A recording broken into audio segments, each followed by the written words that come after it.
As a boy growing up with my parents, we visited my grandmother in the countryside once per month. I remember on these occasions, my grandmother would never allow us to return home without taking something with us. Some green bananas, some soursop leaves, some breadfruit, a piece of sweet bread.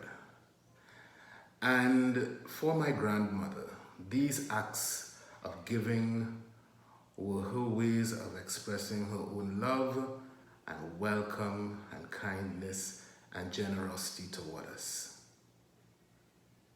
I never had the sense, looking back on it, that my grandmother was ever in any great need herself. She was always supremely confident that all that she had to offer would be enough for all of us. These elements, love, welcome, generosity, kindness, are present in today's gospel story. And they are certainly present each and every time we get together for the celebration of Holy Mass. Today's gospel story is very touching. Jesus has taken his disciples aside to a lonely place for rest and reflection. There they find themselves pursued by the crowds who are like sheep without a shepherd. Jesus, rather than scolding them for their pursuit of himself and his disciples, rather makes them welcome. He talks to them about the kingdom of God and then cures those among them who were afflicted by diseases of one kind or another. The miracle of the feeding of 5,000 people, therefore, begins with an act of generosity and kindness, an act of generosity and hospitality on the part of Jesus. What is interesting to note is that Jesus, in his haste to seek the welfare of those people who had been there listening to him for so long, is not afraid of his own poverty, not afraid of his own lack of resources, not afraid of the fact that all he really had were 5 loaves and 2 fish. What does Jesus do? He makes the crowd comfortable, he gets them to sit down, and then he expresses gratitude for the gifts that he has, and then God takes over so that all the people there were able to eat something and they were all satisfied. Not everyone is like Jesus, however.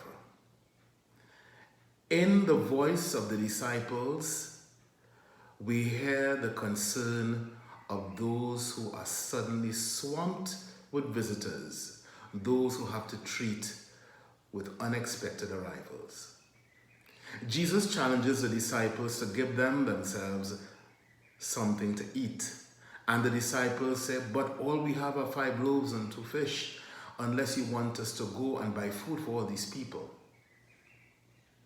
We find this concern mirrored today in the voices of many people as we here in Trinidad and Tobago attempt to come to grips with a migrant crisis in which we find ourselves as events in neighboring Venezuela continue to deteriorate.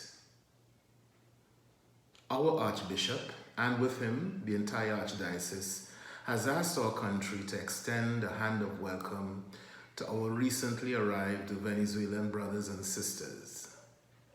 As Catholics, we recognize first and foremost the need to be generous to those who either do not share our position or who see only insurmountable obstacles in attempting to welcome and treat with so many migrant arrivals.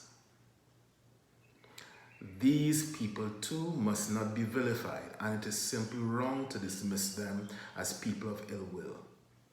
They too must be seen first and foremost as good citizens.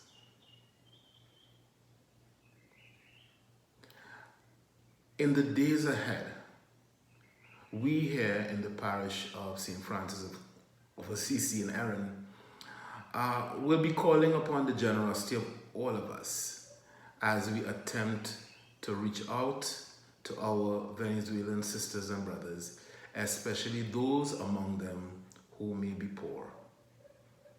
As a religious institution, we fully recognize that in our outreach, we are in no way seeking to supplant the role of the state, who alone has the authority and the resources to deal decisively with this crisis.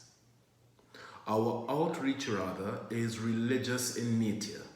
It is first and foremost an act of obedience to Jesus Christ, who said to us, "As often as you did this to one of the least of these sisters and brothers of mine, you did it to me." Our outreach seeks to be prophetic, pointing the way for the national community in the direction in which we believe the country should be going. Our outreach seeks to mirror the trust and the generosity, indeed the hospitality, which we see in today's miracle of the feeding of the 5,000 people. I pray then on this, the Feast of Corpus Christi, that the love and generosity which is at the heart of the Christian Eucharist may truly influence us all. I pray that our hearts may be loosened from the chains of fear and selfishness, and that we may give ourselves to others in the world as wine to be drunk and as bread to be eaten.